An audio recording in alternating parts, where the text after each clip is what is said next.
అందరికీ నమస్తే. Welcome to news 360 special debate. ఇక నేను మూల శ్రీనివాస్.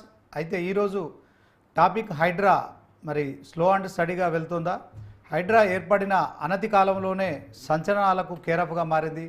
హైదరాబాద్లో హైడ్రా హడావుడికి అంతా ఒకవైపు హర్షం వ్యక్తం చేస్తూనే అమిత ఆసక్తిని కూడా కనబరుచుతున్నారు. హైడ్రా బుల్డోజర్ ఎక్కడ కూల్చివేతలు చేపడుతున్నాయనే అంశంలో అందరు కూడా ప్రతిరోజు కీన్గా గమనిస్తున్నారు. అయితే తాజాగా హైడ్రాకు ఓవైపు కోర్టు నుంచి బ్రేకులు, మరొక వైపు విపక్షాలు అడ్డుకునే ప్రయత్నాలు, ఇంకోవైపు బాధితుల నిరసనలు. ఇక వీటన్నిటి మధ్య హైడ్రా కార్యకలాపాలకు తాత్కాలిక బ్రేక్ పడిందనే ప్రచారం కూడా జరుగుతోంది. ఇక హైడ్రా కూకట్పల్లిలో కూల్చివేసిన ఘటనలో ఒక మహిళ కూడా ఆత్మహత్యకు పాల్పడిందని సోషల్ మీడియాలో కూడా ప్రచారం జరుగుతోంది. మూసీ నది పరివాహక ప్రాంతంలో కూడా హైడ్రా కూల్చివేతలు చేయబోతుందని చెప్పి కూడా జరుగుతున్న ప్రచారాన్ని మరి హైడ్రా కమిషనర్ రంగనాథ్ అయితే ఖండించడం జరిగింది ఒక ప్రకటనలో. అయితే ఇక హైడ్రా కాస్త దూకుడు తగ్గించి స్లో అండ్ స్టడీగా ఆచితూచి అడుగులు వేస్తుందని మాత్రం స్పష్టమవుతోంది. దీంట్లో హైడ్రా బాధితులకు మరి విపక్షాలు కూడా సంఘీభావం ప్రకటించడం కూడా మరో కారణమైందా అనే చర్చ కూడా నడుస్తోంది. ఇదే అంశంపై ఈరోజు స్పెషల్ డిబేట్. ఇక డిబేట్లో మనతోని senior journalist cum analyst Vijay garu ఉన్నారు. తర్వాత కాంగ్రెస్ పార్టీ నుంచి చారి గారు ఉన్నారు. ఇక వెంకటరెడ్డి గారు బీజేపీ పార్టీ నుంచి ఉన్నారు. సో అందరికీ గుడ్ ఆఫ్టర్నూన్. నమస్తే. నమస్తే విజయ్ గారు, ముందుగా మీరు చెప్పండి. వాస్తవానికి హైడ్రా కారణంగా ఒక మహిళ చనిపోయిందని చెప్పి ఇప్పటికే బీఆర్ఎస్ పార్టీ మరి దాన్ని లీడ్ తీసుకునే కార్యక్రమం చేపడుతుంది. హైడ్రా బాధితులకు తెలంగాణ భవన్ రావాలంటూ కూడా మరి ఇటు కేటీఆర్, హరీష్ రావు ఇద్దరు పిలుపునిచ్చారు. సో బాధితులంతా కూడా తెలంగాణ భవన్కు చేరుకుంటున్న పరిస్థితి. సో బాధిత మహిళ ఎవరైతే ఆత్మహత్య చేసుకున్నారో ఆ మహిళ బుచ్చమ్మకు కూడా మరి ఇది ప్రభుత్వ హత్య అంటూ కూడా హరీష్ రావు ఆరోపించడం కావచ్చు. మరి హైడ్రా లాంటి కార్యకలాపాలకు విఘాతం ఏర్పడే పరిస్థితి కలుగుతోందా అనే ప్రచారం కూడా జరుగుతోంది. ఈ ఘటనలన్నింటినీ ఎట్లా చూస్తారు, ఏం చెప్తారు? చూడండి, హైడ్రా ఉద్దేశమే మారిపోయిందండి. హైడ్రా అనేది ఒక వాళ్ళు పెట్టుకున్నటువంటి ఉద్దేశం, లక్ష్యం నెరవేరకుండా వాళ్ళకు వాళ్ళే నీరుగార్చుకున్నారు. వాళ్ళకు వాళ్ళే నీరుగార్చుకోవడంతో ప్రజల్లో అనుమానం, ప్రజల్లో ఒక రకమైనటువంటి అసంతృప్తి, ప్రజలకు అనుకూలమైనటువంటిది కాదు ఈ హైడ్రా అనేది ఒక నమ్మకం క్రియేట్ అయ్యింది. వాళ్ళు అనుసరిస్తున్నట్టు వైఖరి అట్లే ఉంది. ఇది కేవలం ఎవరైనా కక్ష సాధింపు చర్యల కోసమో, వ్యక్తుల మీద కోపమో, ఎవరికైనా బ్లాక్మెయిల్ చేయాలనుకుంటే వాళ్ళ నుంచి డబ్బులు తీసుకోవడానికి అనే వ్యవస్థను క్రియేట్ చేసుకోరు అనేది మాత్రం సమాజంలో క్రియేట్ అయ్యి ఉంది. ఆ రకమైనటువంటి యాటిట్యూడ్ కూడా అట్లే ఉంది, యాక్షన్ కూడా అట్లనే ఉన్నది. ఎందుకు మీరు డబ్బున్న వాళ్ళకు, బలవంతులకు, ఇన్ఫ్లుయెన్స్ ఉన్నటువంటి వాళ్ళకు ఒక తీరుగా వ్యవహరిస్తుంది, సామాన్య ప్రజలకు, పేదవాళ్లకు ఒక తీరుగా వ్యవహరించేసరికి ఆ రకమైనటువంటి చర్చ మొదలైంది. వాళ్ళ డ్రైవ్ అలానే నడవడం కూడా అలానే నడుస్తుంది. ఇక ఎగ్జాంపుల్స్ మనకు దుర్గం చెరువు ఎగ్జాంపుల్ చాలా క్లియర్ గా తెలిసిపోతుంది. దుర్గం చెరువులో మీరు విఐపీలు ఉన్నారనో, ఇంకా బంధువులు ఉన్నారనో, లేదా మొత్తం డబ్బు ఉన్నటువంటి వాళ్ళు ఉన్నారనో చెప్పి వాళ్ళకి నోటీస్ ఇచ్చి 45 రోజుల వరకు టైం ఇచ్చేసరికి వాళ్ళు కోర్టుకు పోయి స్టే తెచ్చుకునేంత వరకు అవకాశం ఇచ్చారు. తర్వాత హిమాయత్ సాగర్ కు సంబంధించినటువంటిది కూడా ఇప్పుడు హిమాయత్ సంబంధించి FTL మళ్ళా నిర్ణయించాలి, బఫర్ జోన్ ఎంతో మళ్ళా నిర్ణయించాలని ఆ హిమాయత్ సాగర్ కట్టినప్పటి నుంచి దాన్ని ఎంత అనేది ఒక సెర్చ్ చేసే పనిలో పడిపోయింది. ఆ రకంగా ఇంకొంచెం ఏం చేస్తున్నారు, కాలేజీలకు ఎగ్జామ్షన్స్ ఇచ్చారు. కాలేజీలకు ఎగ్జామ్షన్స్ ఇచ్చి తర్వాత ఇంకే ఎగ్జామ్షన్స్ ఇచ్చారు. ఇప్పుడు ఎవరైతే బఫర్ జోన్ లో సంసారం చేస్తున్నట్లయితే వాళ్ళని ఏమనము అన్నారు. కానీ ఇప్పుడు ఏంది, నెక్స్ట్ కొంతమందికి పేదోనికి నోటీసులు ఇవ్వకనే కూల్చేస్తున్నారు, నోటీసులు ఇచ్చి తెల్లారి కూల్చేస్తున్నారు, ఏ నైట్ అంటే ఆ నైట్ పోయి కూల్చేస్తున్నారు. ఇది ప్రజల్లో ఆగ్రహానికి చాలా గురి చేసింది. అసలు అది ఎంత తీవ్రమైన ఆగ్రహం వచ్చిందంటే ప్రజల్లో మనం చూస్తూనే ఉన్నాం. ఆ ఆగ్రహం ఎంత అసలు చెప్పరాని మాటలతోటి, బూతులతోటి వాళ్ళు శాపనార్థాలు పెడుతూ చూస్తున్నటువంటి అంశం. ఇంత వేగంగా, ఇంత హైడ్రా పట్ల ఇంత వ్యతిరేకత, కష్టపడి కట్టుకున్నటువంటి వాళ్ళని కూల్చేసేటువంటిది ఒక అభద్రత, ఒక జీవనాన్నే, ఒక జీవితాన్నే అభద్రత భావానికి గురి చేసేటువంటి వ్యవస్థలాగా హైడ్రా క్రియేట్ చేయబడింది. ఆమె ఒక అభద్రత భావంతో ఆత్మహత్య చేసుకునేటువంటి సిచ్యువేషన్ కి రావటం జరిగింది. దీనికి అంత కారణం ఏంటి? మరి ఈ రోజు కూల్స్తున్నారు, ఆగిన అనేది వస్తున్నటువంటిది. అంటే పెట్టుకున్నటువంటి లక్ష్యం మంచి ఉద్దేశానికి పెట్టుకురని చెప్పినా అది మంచి ఉద్దేశం కాదు అనేది కూడా బయటపడిపోయినటువంటి అంశం. అంటే విజయ్ గారు హైడ్రా కమిషనర్ ఈ విషయంలో సోషల్ మీడియాలో మాపై ఇది బురద జల్లుతున్నారు, ఆమె ఆత్మహత్య చేసుకోవడానికి దీనికి ఎలాంటి సంబంధం లేదని కూడా ఆయన ఓ ప్రకటనలో వివరణ ఇచ్చారు. దీన్ని మరొకసారి హైడ్రాకు ఆపాదించడం ఎంతవరకు కరెక్ట్ అంటారు? సార్ వివరణ ఇచ్చారు, కానీ అక్కడ ఫ్యామిలీస్ ఏమంటున్నాయి, అక్కడ ఉన్నటువంటి వాస్తవం ఏంది? వీళ్ళు వివరణ ఇచ్చారు, వివరణ ఇచ్చినా కానీ బోర్డు పెడుతున్నారని కళ్ళు ఏమనుకుంటారో అనేటువంటిది, ఇది వాస్తవం వేరుంది. మీరు వివరణ ఇచ్చినంత మాత్రాన కానటువంటి అంశం. ఎందుకంటే మొత్తం పరిస్థితులన్నీ ఎట్లున్నాయి, ఏ కూలగొట్ట ఆర్బిఎక్స్ అని పెట్టేసరికి అక్కడ ఉన్నటువంటి ప్రజలు, పేద ప్రజలు, మధ్యతరగతి ప్రజలు ఏ రకంగా రియాక్షన్ అవుతుందో చూస్తున్నాం. వాళ్ళందరికీ కాదు మేము నోటీసులు ఇవ్వలేదు, మాకు సంబంధం లేదు, వాళ్ళు అట్లా మాట్లాడిన దానికి మాకు సంబంధం లేదు అని హైదరాబాద్ చెప్పగలరా? చెప్పలేనటువంటి. ఎందుకు రియల్ అది వాళ్ళకు ఉన్నటువంటి నోటీసులు అదేది రెడ్ మార్క్ పెట్టిపోతున్నటువంటి అంశము. ఏ క్షణంలో కూల్చుతారో అనేది చెప్పా పెట్టకుండా వచ్చి ఈ కూలుస్తున్నారు. ఒక పాప కూల్చినటువంటి పాప డిమాండ్ అసలు ఎంత ఆశ్చర్యకరమైన పాప అడగట్లే. ఆ పాప ఏమంటుంది, నా బుక్స్ రేవంత్ సార్, నా బుక్స్, నా వాటర్ బాటిల్ ఇవ్వండి అంటుంది. అంతే. తీసుకు పడిపోయిన వాటర్ బాటిల్ ఇవ్వండి, బుక్స్ ఇవ్వమంటుంది. అంతే. ఆ పాప తెలిసి ఆ వయసులో ఆ పాప డిమాండ్ అంతే. ఓకే, 1 minute విజయ్ గారు 1 minute. అభద్రతా భావానికి గురి చేసినటువంటి సంస్థగా, ప్రభుత్వంగా మిగిలిపోతుంది ఇప్పుడున్నటువంటి ప్రభుత్వం. ఓకే విజయ్ గారు. చారి గారు సార్ చెప్పండి. విన్నారు కదా విజయ్ గారు చెప్పారు, ఆయన సీనియర్ జర్నలిస్ట్ కమ్ అనలిస్ట్. దుర్గం చెరువు ఇష్యూలో ఒక న్యాయం జరుగుతోంది, దీంట్లో మరి ప్రైమరీ నోటిఫికేషన్, ఫైనల్ నోటిఫికేషన్ అని హైడ్రా మరి అంటే సంపన్న వర్గాలకు ఒక రకంగా, పేదవారి పట్ల ఒక రకంగా చేస్తోంది. ఇక అమీన్పూర్లో కూడా హైడ్రా అర్జెంటుగా ఆ కూల్చివేతలకు ఎందుకు పాల్పడిందని కోర్టు కూడా మరి కొంత హాజరు కావాలని కమిషనర్కి ఈ విషయంలో ఆదేశాలు జారీ చేసింది. మొత్తానికి ప్రజల్లో ఒక అభద్రతా భావం పెరిగిపోతుంది. సో దీంట్లో ఒక మహిళ ఆత్మహత్య చేసుకుంది కూకట్పల్లిలో అనేది కూడా ఇప్పుడు మరి హైడ్రా దూకుడుకు కళ్ళెం వేసింది. హైడ్రా మరి ఇక ఆచితూచి ముందడుగు వేయాల్సిన పరిస్థితి. దీంట్లో ఓవరాల్గా మరి ఒక డిమాండ్ కూడా తలెత్తుతోంది. ఎవరైతే బాధిత మహిళ ఆత్మహత్య చేసుకున్నారో ఆమె తరపున బంధువులు కూడా హైడ్రా కూల్చివేస్తారనే భయంతో ఆత్మహత్యలు చేసుకుంది అని చెప్తున్న నేపథ్యంలో ఇంకో పాప కూడా మనం చూసాం, 2వ తరగతి చదువుకున్న పాప, నా బుక్స్ కూడా తీసుకోవడానికి మరి హైడ్రా అధికారులు నాకు సమయం ఇవ్వలేదు అని చెప్పి కూడా చెప్పడం కావచ్చు. హైడ్రా అంటే సంపన్న వర్గాలకు ఒక రకంగా, పేద ప్రజల పట్ల ఒక రకంగా ప్రవర్తిస్తుందా? దీంట్లో సోషల్ మీడియాలో కూడా ఇదే ప్రచారం జరుగుతుంది, ఏం చెప్తారు సార్? ఒకటి మాత్రం వాస్తవం, ఇప్పుడు పేద ప్రజల్లో లేకుంటే ఇంకొకరిని ఇబ్బంది పెట్టడం వల్ల ఇక్కడ ప్రభుత్వానికి కానీ, అక్కడ ఉన్నటువంటి ముఖ్యమంత్రి రేవంత్ రెడ్డి కానీ, ఇంకో నాయకులకు కానీ ఏం లబ్ధి చేకూరే పని కాదు కదా అది. గతంలో మనం ఏం చూసినాం, మహారాష్ట్ర ఏమైంది, తమిళనాడు దాదాపు 10 రోజుల పాటు నీటి దిగ్బంధమై 100 మంది చచ్చిపోయి 1000 కోట్ల రూపాయల నష్టం జరిగితే మరి ఆ రోజు తమిళనాడు మనకి బాధితులకు గుర్తురారా? అంటే రేపు మళ్ళీ హైదరాబాద్ లో కూడా ఇటు 1000 మంది 100 మంది రోడ్డు మీద పడాలనే మన ఉద్దేశమా? అంటే గతంలో మనం చూసినటువంటి ఇటువంటి వాతావరణాలు ఏదైతే తమిళనాడులో నీటిలో దిగ్బంధమై ఎన్నో 100 మంది చచ్చిపోతుంది, అదే విధంగా 1000 కోట్ల ఆస్తి నష్టం జరిగాయి. కేరళలో మొన్నటికి మొన్న 360 మంది చచ్చిపోయినరండి.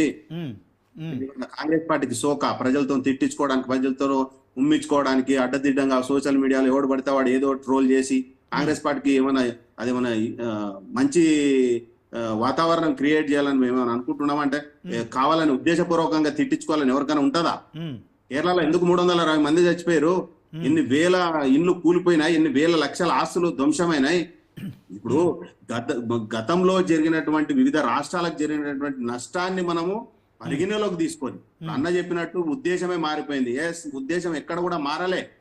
అక్కడ కొంతమంది పొలిటికల్ లీడర్స్ ఇష్టానుసారంగా చెరువులలో కబ్జాలు చేసి, షెడ్లు వేసి, కిరాయి ఇచ్చి అడ్డదిడ్డంగా ప్రజల్ని పెట్టాడ వాళ్ళని బలిపశువులు చేస్తున్నారు తప్ప నిజంగా కూడా కొంతమంది ఉండొచ్చు, నేను లేదనను. 100లో 10 మంది వాళ్ళు సొంతంగా కూడా ఇండ్లు వేసుకొని ఎప్పటి నుంచి ఉండేవాళ్ళు ఉండొచ్చు. కానీ 90% కూడా ఆ లోకల్ ఉన్నటువంటి నాయకులు షెడ్లు వేసి బిల్డింగ్లు కట్టి రెంట్లకు ఇచ్చారు. కాబట్టి ఆ హైడ్రా కమిషనర్ కూడా దానికి వివరణ ఇచ్చిండు. ఎందుకు కొంతమందికి నోటీసులు ఇస్తున్నారు, మరుసటి రోజే మీరు కూల్ చేస్తున్నారు, నోటీసులు లేకుండా కూల్ చేస్తున్నారు అంటే అక్కడ ఉన్నటువంటి దురుద్దేశంతో కొంతమంది నాయకులు చేస్తున్నటువంటి ఆ కిరాయి దందా, కబ్జా దందాకి ఎటువంటిది తేలినప్పుడు అటువంటి వాటిని వెంటనే కూల్చేస్తున్నారు. నిజంగా అందులో ఒక 100 మంది నిజాయితీ పరులు ఉండొచ్చు, ఎప్పటి నుంచి ఉండే వాళ్ళు ఉండొచ్చు. కానీ అంతిమంగా ఎవరిని కూడా కాంగ్రెస్ పార్టీ కూడా ఈ చెడ్డ పేరు తెచ్చుకోవాలని ఉంటుందా అండి?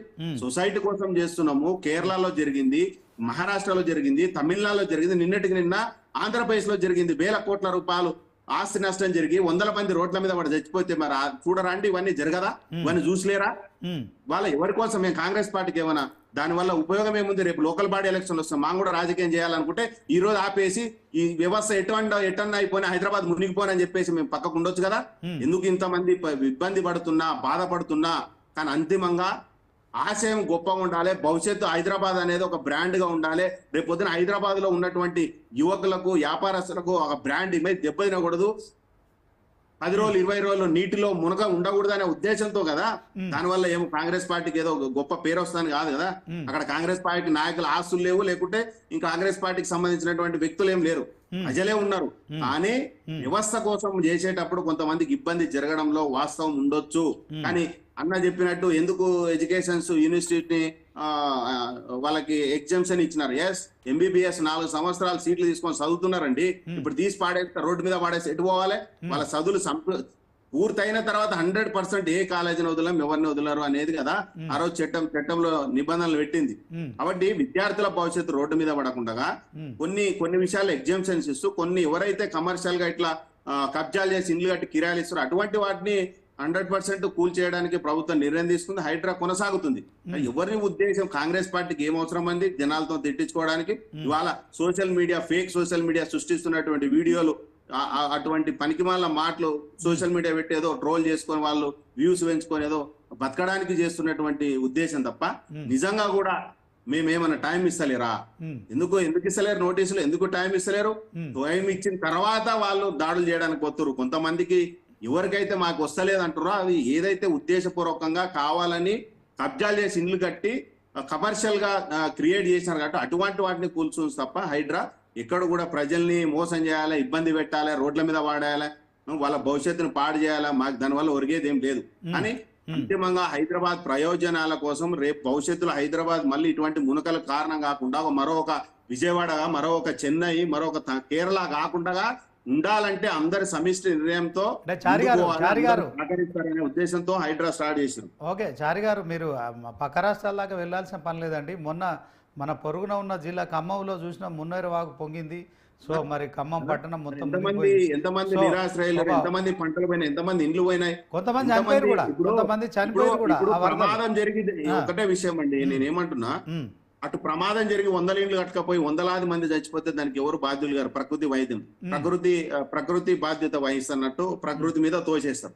కానీ ఇవాళ అన్ని ఉన్నాగానే సరిదిద్దుకోవాలి. రేపు భవిష్యత్తు బాగుండాలి, మన ప్రాణాలకి విలువ ఉండాలి. మేము డబుల్ బెడ్రూమ్ ఇండ్లు ఇస్తాము, ఇందిరమ్మ ఇండ్లు ఇస్తాము, మీరు ఇక్కడ ఉండండి, పునరావాసం ఉండండి, స్కూల్ ఏర్పాటు చేస్తాము, పునరావాసం ఏర్పాటు చేస్తామని ప్రభుత్వం ఇచ్చినప్పుడు, చర్యలు తీసుకుంటున్నప్పుడు దాన్ని ప్రతిపక్షాలు కానీ ఇంకోరు కానీ సహకరించాలి. గతంలో మీరు చేయలేదు. ఇవాళ ఈ యొక్క మూసిక్ గానీ అన్ని చెరువులకు కానీ కబ్జాల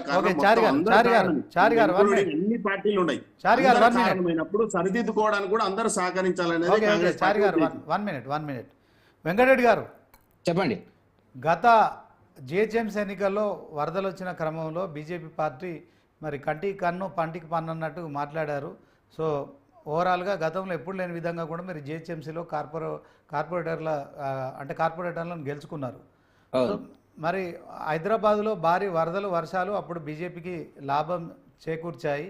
ఇదే సమయంలో ఇప్పుడు హైడ్రా చేస్తున్న కార్యకలాపాలకు ఎందుకు బీజేపీ అడ్డుపడుతోంది? హైడ్రా అనేది కంపల్సరీ అంటే ఏదో ఒక మంచి పని ఎక్కడో ఒక చోట శ్రీకారం చుట్టాల్సిందే. మొదటి అడుగు పడితేనే ఒక మంచి పని మరి ప్రయాణం మొదలవుతుంది. మరి వందల వేల మైళ్ళ ప్రయాణమైన ఒక అడుగుతోనే మొదలు పెట్టాల్సింది. కానీ ఒకవైపు కోర్టులు, మరొక వైపు విపక్షాలు హైడ్రాకు అడ్డు తగిలితే ఈ హైదరాబాద్ నగరాన్ని ఎవరు కాపాడతారు? సుమారు 1.5 కోటి పైగా జనాభా ఇక్కడ నివసిస్తోంది. దీని పట్ల అందరూ గతంలో ఏ ప్రభుత్వం కూడా మరి మాటలు చెప్పారు. మీరు వరదలు వచ్చినప్పుడు మీరు కూడా హామీ ఇచ్చారు. బండి సంజయ్ గారు అప్పుడు రాష్ట్ర అధ్యక్షులుగా ఉన్నారు. సో స్కూటర్ పోతే స్కూటర్, కారు పోతే కారు అని చెప్పారు. మరి సుమారు 48 స్థానాల్లో అంటే ఇక్కడ కార్పొరేటర్లు, డివిజన్లలో కార్పొరేటర్లు గెలిచారు. సో మీకు బాధ్యత లేదా హైదరాబాద్ నగరం మీద? ఎందుకని కేంద్ర మంత్రి కిషన్ రెడ్డి గారు కావచ్చు, బండి సంజయ్ కావచ్చు, మల్కాజ్గిరి ఎంపీ ఈటెల రాజేందర్ కావచ్చు, హైడ్రా విషయంలో మరి కొంత అడ్డు తగులుతున్నారని ప్రచారం జరుగుతుంది. దీన్ని ఎట్లా చూస్తారు చెప్పండి. ఇప్పుడు శ్రీనివాస్ గారు, లైవ్ లో ఉన్న మిత్రులందరికీ నమస్తే. హైడ్రాకు సంబంధించినటువంటి ఒక నిర్ణయం ఏదైతుందో అది ఒక ముఖ్యమైన నిర్ణయము, సంక్లిష్టమైన నిర్ణయము, వ్యూహాత్మక నిర్ణయం అనేది మా భారతీయ జనతా పార్టీ భావిస్తున్నటువంటి సందర్భం. ఇప్పుడు ఇది ప్రారంభించేటప్పుడు రేవంత్ రెడ్డి గారు అదే ప్రతిపక్ష పార్టీలతో సమావేశం పెట్టి, ప్రజా సంఘాలతో సమావేశం చేసి ఎట్లా చేస్తే బాగుంటుంది అని ఒకవేళ సలహా తీసుకొని చేస్తే అనేక సలహాలు వస్తాయి. మీరు పేదలు ఉన్నారు, ధనవంతులు ఉన్నారు, రకరకాల వ్యక్తులు ఉన్నారు, ఇదంతా కూడా అనుమతులు ఉన్నటువంటిది. హెచ్ఎండి అనుమతులు ఉన్నాయి, జిహెచ్ఎంసీ ఉంది, వాటర్ కనెక్షన్స్ ఉన్నాయి, ఎలక్ట్రిసిటీ కనెక్షన్స్ ఉన్నాయి, వాళ్ళు పన్ను కడుతున్నారు, ఆస్తి పన్ను కడుతున్నారు. ఇవన్నిటి గురించి ఏం చేస్తారు? ఇప్పుడు పేదవాడికి ఏం సవాలు చెప్తారండి? కాంగ్రెస్ మిత్రుడు అంటున్నాడు, కరెక్టే, హైదరాబాద్ ఎవరు వ్యతిరేకం కాదు. మా భారతీయ జనతా పార్టీకి సంబంధించినటువంటిది ముఖ్యంగా 3-4 ఎంపీలు మాట్లాడినటువంటి సందర్భం, మా ప్రెసిడెంట్ తో సహా రఘునందన్ రావు గారు మాట్లాడినా, విశ్వేశ్వరరెడ్డి గారు మాట్లాడినా కూడా, మా ప్రెసిడెంట్ గారు మాట్లాడినా కూడా మేము సానుకూలంగానే స్పందించినటువంటి పరిస్థితి.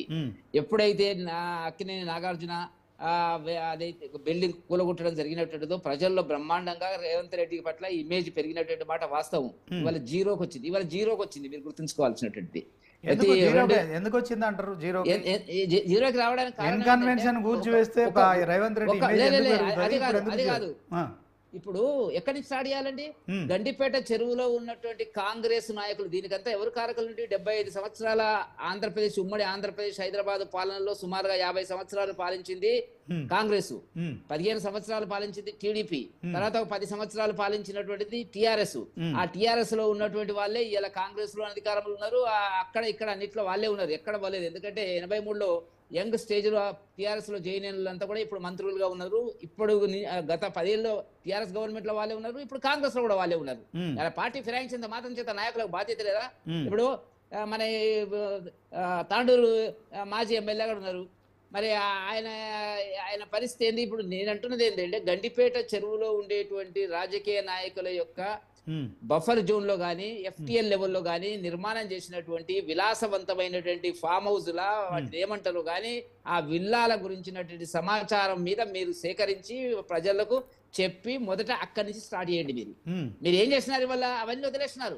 అక్బరుద్దీన్ కాలేజీకి ఏమో సార్ అంటున్నాడు 4 నెలలు సెలవులు అనేటువంటిది. పేదవాడు మూసినదేదే పక్కన పేదవాడు మురికి కుంటల్లో అతి కష్టం మీద కట్టుకున్నటువంటి ఒక ఇంటిని మీరు కూలగొట్టి పిల్లల్ని ఆగం చేసి, పొద్దున స్కూల్కి వెళ్ళినటువంటి పిల్లలు సాయంత్రం వచ్చేటప్పటికి ఇల్లు కనపడకపోతే ఆ మానసిక సంఘర్షణ, మానసిక సంక్షోభాన్ని విలువెంత అని అంటున్నాను. కాలేజ్ ఇవ్వాలి కాబట్టి ఇంకో దగ్గర మార్చండి, ఏం పెద్ద సమస్య లేదు. మార్చుకోవడానికి అవకాశాలు ఇవ్వండి.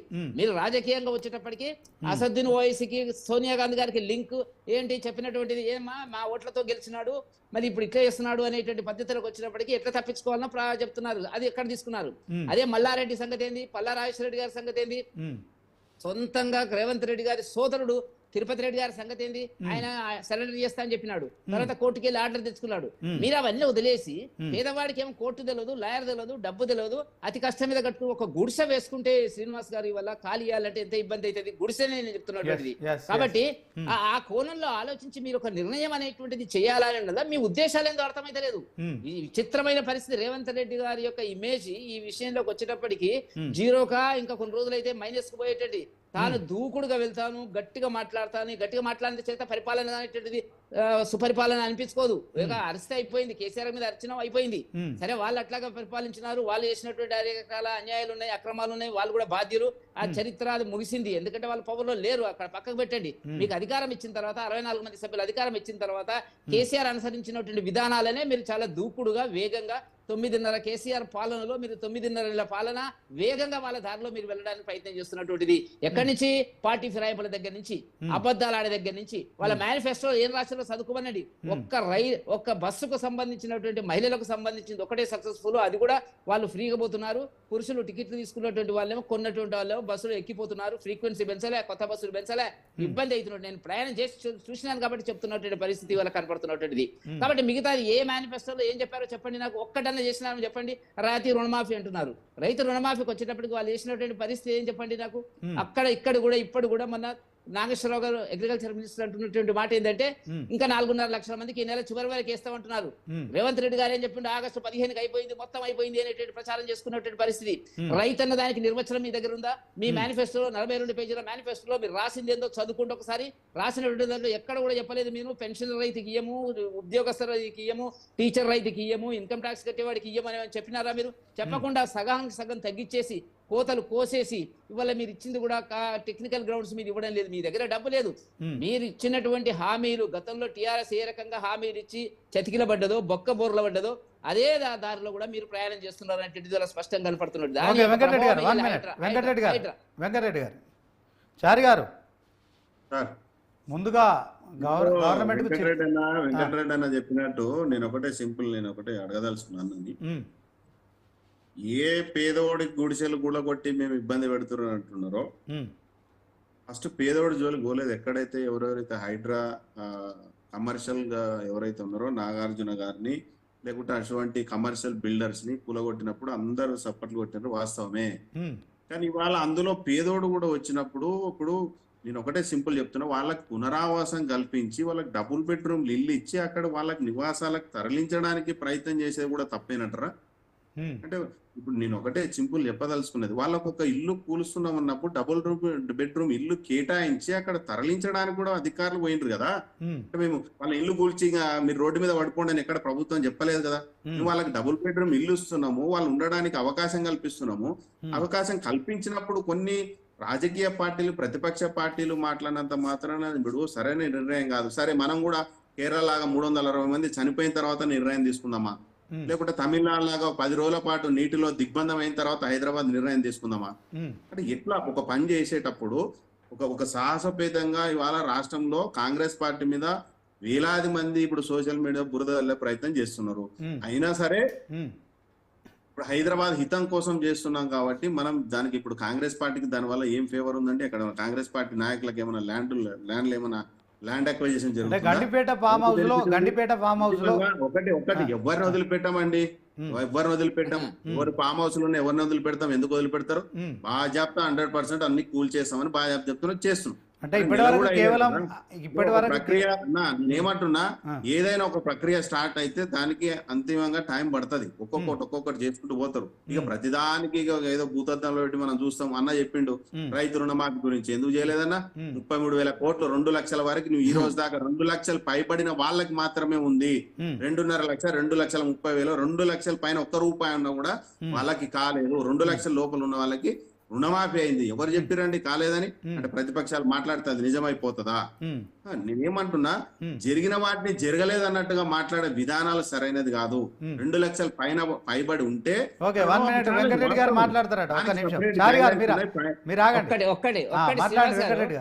రైతు రుణమాఫీ మీద మీరు ఇచ్చింది ఏంది, అమలు చేసింది ఏంది, ప్రజలకు చెప్పింది ఏంది అనేటువంటి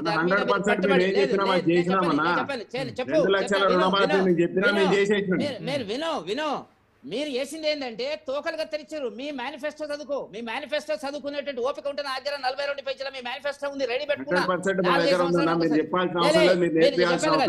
ఛాలెంజ్ చేస్తావా? ఏ రైతుకి ఇచ్చారో ఛాలెంజ్ చేస్తారా మీరు? ఇప్పటికి మీ మంత్రి అంటున్నాడు 4.5 లక్షల మందికి 30వ తారీఖు లోపల ఇస్తామని చెప్పుకుంటాడు. సిగ్గులో కూడా చెప్తున్నటువంటి మంత్రి గారు వెంకటరెడ్డి గారు, మీరు వయసులో పెద్దోళ్ళు, మాట్లాడేటప్పుడు సహనం ఓపిక ఉండాలి. 2 లక్షల లోపల ఏంటన్నా, 2 లక్షల లోపల ఉన్న వాటిని పూర్తిగా రుణమాఫీ చేయడం జరిగింది. వినాలి, నేను సంపూర్ణంగా చెప్పేటప్పుడు వినాలి. దాంట్లో కొన్ని టెక్నికల్ ఇష్యూస్ వస్తే గతంలో లోన్ తీసుకొని వాళ్ళు లోన్ క్లోజ్ చేసి బయటికి వెళ్ళిన వాళ్ళకు, అకౌంట్ బ్యాంకులు చేంజ్ అయిన వాళ్ళకు, లోన్ క్లోజ్ చేసి లేకుంటే ప్రాపర్టీ అమ్మిన వాళ్ళ వరకు, లేకుంటే ఆధార్ లింకు కాకనో, పాన్ కార్డ్ లింకు కాకనో, లేకుంటే వాళ్ళు రేషన్ కార్డు లింక్ కాకనో, ఇటువంటి కారణాల వల్ల కొంతమందికి ఆగింది వాస్తవము. కానీ పర్ఫెక్ట్ గా ఉన్న వాటికి 100% 33,000 కోట్ల రూపాయలు రుణమాఫీ చేసింది వాస్తవం. దాంట్లో కొంతమందికి నేను చెప్తున్నా కదా టెక్నికల్ ఇష్యూ వల్ల కాలేదు తప్ప, అది కూడా కలెక్టర్లకు ఒక సమీక్ష పెట్టి అందరికి రెక్టిఫై చేస్తున్నారు. శ్రీనివాస్ గారు ఒక్క నిమిషం. ఇప్పుడు రైతు అన్న దానికి మీరు ఇచ్చిన నిర్వచనం ఏందో చెప్పు మిత్రమా. మీరు రైతు అంటే ఎవరు? ఎట్లా రైతులకి రుణమాఫీ చేయలేదంటారా? 10 ఏళ్ళు రుణమాఫీ చేయని పార్టీకేమో మీరు దాన్ని భుజాలు ఎట్టుకొని మోస్తారు. దాన్ని ఎవరు జనాలకి మోస్తారండి? రైతులకు అయిపోయింది. రుణమాఫీ చేస్తుంటే ఇంకా మీరు అదే చేసిన దాన్ని కూడా చేయలేదంటే నేనేం చెప్తున్నా, మంత్రి గారు స్వయంగా చెప్తున్నారు కదా, కొంతమంది మిగిలింది వాస్తవమే, 2 లక్షల పైన ఉన్న వాళ్ళకి గీయలేదన్నది వాస్తవమే. దానికి technical issues okay okay 1 minute Venkatareddy గారు మీరు ఆగండి చారి గారు మీరు ఆగండి. విజయ్ గారు రుణమాఫీ అంటే ఆ టాపిక్ డైవర్ట్ అయింది. అఫ్ కోర్స్ ఇది కూడా ప్రజలకు సంబంధించిన రైతులకు సంబంధించిన అంశమే. సో లక్షలాది మంది రైతులు ఉన్నారని మరి ప్రతిరోజు సోషల్ మీడియాలో ప్రచారం జరుగుతోంది. మరి చారి గారు చెప్తున్నారు ఇప్పటి వరకు అయితే మరి 31,000 కోట్లు క్యాబినెట్లో ఆమోదించిన ఎవరైతే టెక్నికల్గా 2 లక్షల రూపాయల లోపు లోన్ ఉన్న వాళ్ళందరికీ కూడా శాంక్షన్ అయింది. టెక్నికల్ ప్రాబ్లమ్స్ ఉన్న వారికే ఈ ప్రాబ్లం సాల్వ్ కాలేదు అని చెప్తున్నారు. ఏమంటారు విజయ్ గారు? ఒకటి వాళ్ళ ఇది చెప్తున్నటువంటి దాంట్లో 33,000 కోట్లు మాఫీ చేసిన అనేది పచ్చి అబద్ధం. వాళ్ళ ముఖ్యమంత్రి కావచ్చు, మంత్రులు కావచ్చు చెప్తున్నటువంటిది 17,000 కోట్లు. ఆ 17,000 కోట్లు 2 లక్షల రూపాయలు చేసినటువంటి వాళ్ళ దాంట్లో చాలా మందికి అందలే. అది 50% అయింది అనేది వస్తున్నటువంటిది. ఆ తర్వాత 2 లక్షల అసలు అందలే. ఇప్పటికి అక్కడ 30 కొంతమంది ఇందులో ముఖ్యమంత్రి ఒక తిరిగా చెప్తున్నాడు, మంత్రులు ఇంకో తిరిగా చెప్తున్నారు. మంత్రులు ఏంది ఇంకా మేము 12,000 కోట్లు వేయలేదు ఇంకేయాలి అని చెప్తున్నారు. అవన్నీ ఏంది ఉపసమ్మతి కోసం 2 లక్షల పైన ఉన్న వారికి టెక్నికల్ సమస్యలు 2 లక్షల రూపాయలు 1 రూపాయి తక్కువ ఉన్నా వాళ్ళకి క్లోజ్ అయింది. 2 లక్షల 1 రూపాయి పైన ఉన్నా కూడా వాళ్ళకి ఆగిపోయింది. దానికి సపరేట్ గైడ్ లైన్స్ వస్తున్నాయి అనేది మంత్రి గారు చెప్పింది. దాంట్లో ఎవరిని అయితే ఏమని చెప్తున్నారు వెంకటరెడ్డి గారు మాట్లాడండి. మా బ్రదర్ పేరు పాండురంగారెడ్డి, మా అన్న కొడుకు. ఓకే. ఒక 15-20 రోజుల కింద నేను అతను మా ఊరికి వెళ్ళినప్పుడు అక్కడ మా బ్యాంకు గ్రామీణ బ్యాంకులోకి వెళ్ళి వాడు 2 లక్షల పైన లోన్ ఉంది, 2 లక్షల పైన ఉన్నదని కట్టేసినాడు. కట్టేసి మేనేజర్ని అడిగినాడు, సార్ మరి 2 లక్షలు ఉంది కదా నాకు మాఫ్ అవుతుంది అంటే, మీరు ఇన్కమ్ ట్యాక్స్ రిటర్న్ సబ్మిట్ చేస్తారా, మీరు పెన్షన్ అని అడిగినాడు. అవునన్నాడు. మీకు ఎక్కడ వస్తుందండి వైట్ కార్డ్ అన్నాడు. నేను అంటున్నది ఇదే, మీరు రైట్ అంటే నిర్వచనం ఏంది అని ఇంతవరకు చెప్పకుండా తప్పించుకుంటున్నారు. మీరు కాదు కదా గతంలో కేసీఆర్ గవర్నమెంట్ ఏదైనా ఉండదు కాక అందరికి ఇచ్చింది, ఏ మాట కామాట ఆ ప్రభుత్వాన్ని 7 లక్షల కోట్ల అయింది. 500 ఎకరాలు 600 ఎకరాలు చెట్లకు గుట్టలకు రియల్ ఎస్టేట్లకు నాయకుడుగా మాట్లాడే ప్రజల సొమ్ము అడ్డంగా దానం చేసి అప్పులపాలు చేయడమా రాష్ట్ర ప్రభుత్వం నడిపించడం అంటే? నేనేమంటున్నా, చెట్లకు గుట్టలకు రియల్ ఎస్టేట్లకు ఇచ్చి 500 ఎకరాలు 600 ఎకరాలకు ఇచ్చి రాష్ట్రాన్ని నాశనం చేసేవాడు గొప్ప కనపడుతున్నాడు. వ్యవసాయదారుడు ఎవడైనా సేద్యం చేసేవాడు తప్పు. వ్యవసాయదారుడు అంటే దాంట్లో వ్యవసాయం చేసుకోవడానికి వ్యవసాయం చేయకుండా కమర్షియల్ లాంటి కొట్టేసి రియల్ ఎస్టేట్ 500 ఎకరాలు 600 ఎకరాలు రాష్ట్ర సొమ్ము అంటే ప్రజల సొమ్ము. అది లేకుంటే ప్రజల సొమ్ము. లక్షల కోట్ల రూపాయలు దోచుకొని 7 లక్షల కోట్ల రూపాయలు చేసినాడు వాడు మంచోడిని. నిజమైన రైతుకి లబ్ధి చేకూర్చడం అది తప్పు. మీరు వచ్చాక ఇప్పుడు వానాకాలం ఇవ్వలేదు.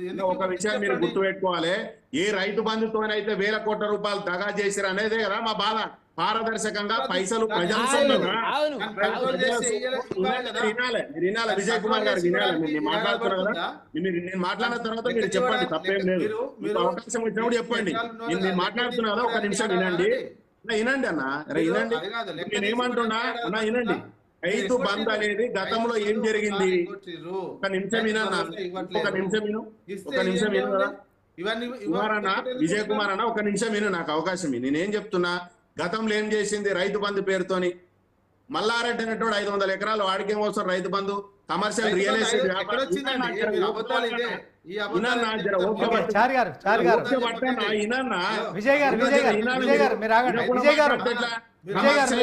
రియల్ ఎస్టేటర్లకి మంత్రులకు ఎమ్మెల్యేలకు కమర్షియల్ కూడా మీకు రైతు బంధు ఇచ్చే రాష్ట్రం సంగనాకింది. ఇవాళ నిజమైన రైతు ఎవడైతే పంట పండిస్తున్నాడో వారికి రైతు భరోసా ఇవ్వడానికి కాంగ్రెస్ పార్టీ సిద్ధంగా ఉంది. విజయ్ గారు ఏం మాట్లాడతలేనన్నా, ఏం అబద్ధం అంటున్నా. ల్యాండ్ సీలింగ్ ఏమైనా కంపెనీల పేరు మీద ఉంటే రైతు బంధు రాదు, రైతు భరోసా రాదు. ఒక్కరికి 500 ఎకరాలు ఎక్కడుందో ఒక్కని పేరు చెప్పండి, చెప్తే వచ్చిన కంపెనీ పేరు మీద ఉంటదన్నా. కంపెనీ పేరు మీద 100 ఎకరాలు ఉంటే నా దగ్గర వినండి. మీరు గద్వాల జిల్లాకు రండి, SMR కన్స్ట్రక్షన్ వినండి అన్న. వినండి మీరు, రెడ్డి కంపెనీ పేరు మీద 100 ఎకరాలు ఉన్నాయి. మరి రైతు బంధు వేసారు, మరి ఎట్లా? బూతులు ఎందుకు తిడుతున్నారండి మిమ్మల్ని ఇప్పుడు హైడ్రా మీద? మీరు ఎవరు అబద్ధాలు తిట్టారండి? ఇవన్నీ చేసినందుకే కదా. ఎవరు ఎందుకు తిట్టున్నారు? చేస్తున్నాం? రోజు మరి సోషల్ మీడియాలో చూస్తున్నాం మరి కదా. సరే, మరి హైదరాబాద్ మునిగిపోయి వందల హైదరాబాద్ మంది చెప్పండి. చచ్చిపోవాలనుకుంటున్నా? మీ అభిప్రాయం హైదరాబాద్ ఏం ఏంటి? మునిగిపోయింది? నేనేమంటున్నా, మీ అభిప్రాయం ఏంటి? హైదరాబాద్ ఏమైనా పర్లేదు, ఎంతమంది అయినా చచ్చిపోయినా పర్లేదు అంటారా? ముందేం చేయాలి? మంత్రులై గులగొట్టండి, మీ తమ్ముని అదన్నై వారిని గులగొట్టండి. అన్న ఎవరిని వదిలిపెట్టేది లేదు, అవుతుంది. ఎవరిని వదిలిపెట్టారు, ఎవరిని వదిలిపెట్టేది లేదు.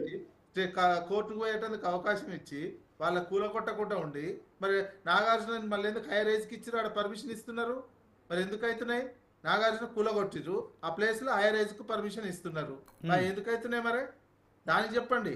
ఇవన్నీ ఇవన్నీ వెంకటరెడ్డి గారు, వెంకటరెడ్డి గారు. నేను ఒక విషయం మీరు శ్రీనివాస్ గారు, వినాలి. ఆ. విజయ్ కుమార్ శ్రీనివాస్ గారు, శ్రీనివాస్ గారు, చెప్పండి. శ్రీనివాస్ గారు, చెప్పండి, చెప్పండి. శ్రీనివాస్ గారు, చెప్పండి. విజయ్ కుమార్ గారు ఆగండి. ఈ హైడ్రా వెనుక పెద్ద కుట్ర, ఆర్థిక సంబంధమైనటువంటి అంశాల కేంద్రంగా దీన్ని తీసుకొని పోతున్నటువంటి పరిస్థితి వల్ల కనపడుతున్నటువంటిది. చేయాల్సినటువంటి క్రియేట్ చేస్తున్నారన్నా? అది మీరు క్రియేట్ చేస్తున్నారు అంతే.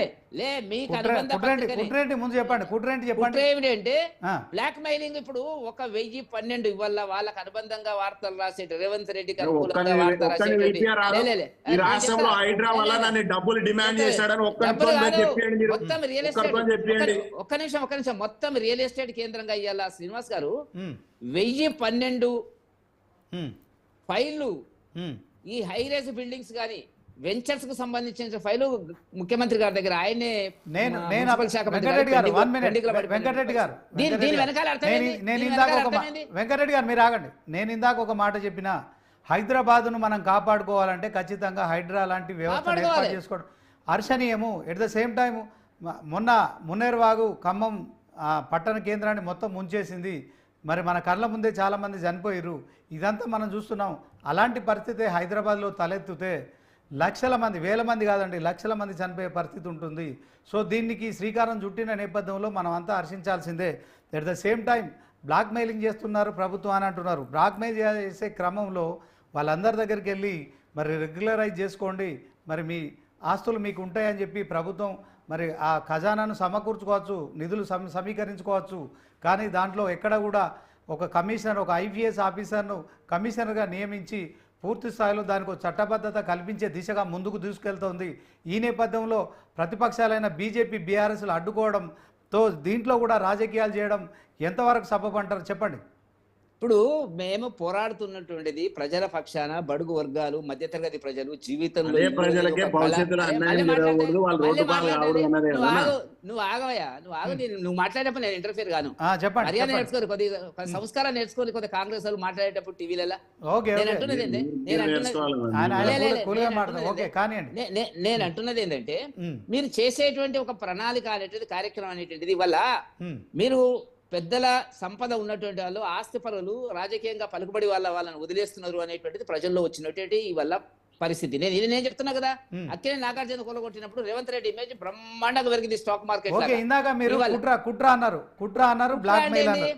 కాదు వెంకటరెడ్డి గారు, ఇందాక మీరు కుట్ర చేస్తున్నారు, దీని వెనుక పెద్ద కుట్ర ఉంది అన్నారు. At the same time blackmailing అదేంటో చెప్పండి ముందు మీరు.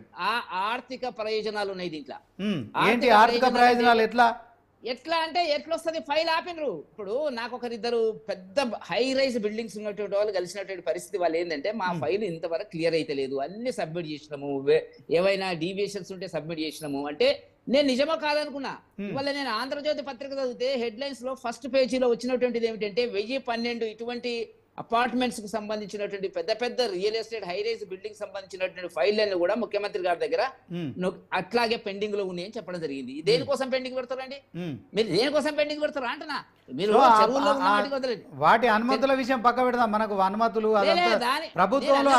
ప్రభుత్వం తీసుకునే ఏదైతే నేను అన్నది ఏంటంటే, ప్రభుత్వం అనుసరించేటువంటి విధానాలలో ప్రజల్లో అనేక అనుమానాలు వస్తున్నాయి. మేమేం వ్యతిరేకం కాదు, హైడ్రాకు వ్యతిరేకం కాదు, హైదరాబాద్ రక్షించుకోవాలనే దాంట్లో మేము వ్యతిరేకం కాదు. మా ఎంపీలు కూడా దానికి సమర్థవంతంగా మద్దతు ఇచ్చినటువంటి పరిస్థితి. ఇవాళ మా ఈటల రాజేందర్ గారు తన నియోజకవర్గం కాబట్టి అక్కడ ఉండేటువంటి పేదలు, మూసీ ప్రాంతంలో ఉండేటువంటి పేదల పక్షాన్ని నిలబడుతున్నటువంటి పరిస్థితి మనం గత 2-3 రోజుల నుంచి చూస్తున్నాం. శ్రీనివాస్ గారు, తప్పలేదు మేము ప్రజల పక్షాన. మీరు ఏం చేయాల్సింది? మీరు దుర్గం చెరువులో ఉండేటువంటి వాటిని ఎందుకు కూలగొట్టలేదు? ఎందుకు అవకాశం ఇచ్చినారు? కోర్టుకు పోయి, హైకోర్టుకు అయితే ఆర్డర్ తెచ్చుకునే వరకు టకాటక ఎందుకు కూలగొట్టలేదు? కూలగొడితే మీరు ఒక ఆదర్శప్రాయంగా ఉన్నారు. మీరు అందరి పట్ల ఒకే రకంగా ఉన్నారు అని మీరు చెప్పినట్టుగా మీరు అంటున్నారు కదా, హైదరాబాద్ రక్షించుకోవాలంటే దానికి ఆ పని చేయలే మీరు. రాజకీయ కోణాలు ఉన్నాయి. ఒక కాలేజీకి సంబంధించి, ఉమెన్స్ కాలేజీకి సంబంధించినటువంటి రాజకీయ నాయకుడు మీకు అజ్ఞాత మీ రహస్య మిత్రుడు కాబట్టి వల్ల ఏ పార్టీ మారితే ఆ పార్టీ వైపు వెళ్ళిపోతుంటారు వాళ్ళు అధికారంలో ఉన్నటువంటిది. ఆ విషయంలో మీరు నిర్ణయం చేయలే. ఇక్కడ పేదవాడు అతి కష్టం మీద కట్టుకున్నటువంటిది జీవితంలో ఒక కళ ఇల్లు, దాన్ని కూలగొట్టి పొద్దునే పిల్లలు భార్య పిల్లలు సామాన్లు లేకుండా కూలగొట్టినటువంటి దాని మీద ప్రజలకు అనుమానాలు వస్తున్నాయి. చేయండి, అక్కడి నుంచి స్టార్ట్ చేయండి. చేసిన తర్వాత పేదల గురించి ఆలోచించండి. ఓకే వెంకటరెడ్డి గారు దుర్గం చెరువు ఇష్యూలో మీకు మనకు దీంట్లో ప్రభుత్వమో లేకుంటే హైడ్రానో దాంట్లో చేయలేదు, కోర్టు ఆదేశాలు పాటిస్తుంది. ఎందుకంటే మన అందరికీ ఫైనల్ గా కోర్టు ఒకటి ఉంటది, ఆ కోర్టు వ్యవస్థను అందరం గౌరవించాల్సి ఉంటుంది. దాంట్లో హైడ్రా ఏది కూడా అతీతంగా పోయే పరిస్థితి లేదు. లేదు మీరు అన్నది కరెక్టే. గౌరవ ముఖ్యమంత్రి గారి సోదరుడి పేరు బయటకు వచ్చిన తర్వాత ఆయన ప్రెస్ లో చెప్పినటువంటిది మనకు అందరికి తెలిసినటువంటిది ఏంటంటే, నాకు తెలియదు ఇది ఇట్లాంటి పరిస్థితి ఉందని చెప్పి, నేను తెలియకుండా కొన్నాను కాబట్టి నాకు ఇల్లు ఖాళీ చేయడానికి టైం ఇస్తే చాలు, నేను ఖాళీ చేసి వెళ్ళిపోతా అని చెప్పినటువంటి తర్వాత 25 రోజుల తర్వాత స్టే వచ్చింది. నేను అన్నది ఇక్కడ అనుమానాలు ఇక్కడ స్టార్ట్ అవుతాయి. మీరు హైదరాబాద్ లో రక్షించుకోవాలనుకుంటున్నారా లేకపోతే వేరే ఉద్దేశాలతో మీరు స్టార్ట్ చేస్తారని ప్రజల్లో వచ్చినటువంటి అనుమానాలు. At the same time Janwada farm house విషయంలో కూడా కోర్టు కావడంతో అది కూడా బ్రేక్ అయింది. నేను అన్నదే కదా, అవకాశాలు ఇస్తున్నారు దీంట్లో కోర్టు ఆదేశాలు ధిక్కరించలేదండి. అది ప్రభుత్వం అయినా హైడ్రా అయినా మీరైనా నేనైనా టైం ఇచ్చి మీరు గవర్నమెంట్ కు ఎంత ఉత్సాహం ఉంది, ఎంత ఆలోచన ఉంది, రాజకీయ పరిజ్ఞానం ఉంది. ఇప్పుడు ఒక జీవో ద్వారా హైడ్రాని సృష్టించి తర్వాత ఏం చేస్తున్నారు, ఇప్పుడు దానికి చట్టబద్ధత లేదని చెప్పి మంత్రివర్గం తీర్మానం చేసింది. ఇంతవరకు ఆర్డినెన్స్ ఇయ్యలే, దాని చట్టబద్ధతనే లేదు. ఏదైనా హైకోర్టు చట్టబద్ధత కల్పించేందుకు కేబినెట్ లో నిర్ణయం తీసుకున్నారండి. రేపు సమావేశాల్లో దానికి ఆర్డినెన్స్ కూడా తీసుకొస్తామని ప్రభుత్వం చెప్తోంది కదా. ఆర్డినెన్స్ ఎందుకండి? ఆర్డినెన్స్ ఇచ్చినాక అసెంబ్లీలో బిల్లు పాస్ అవుతుంది. ఆ పని ఎందుకు చేయలేకపోతున్నారు మీరు?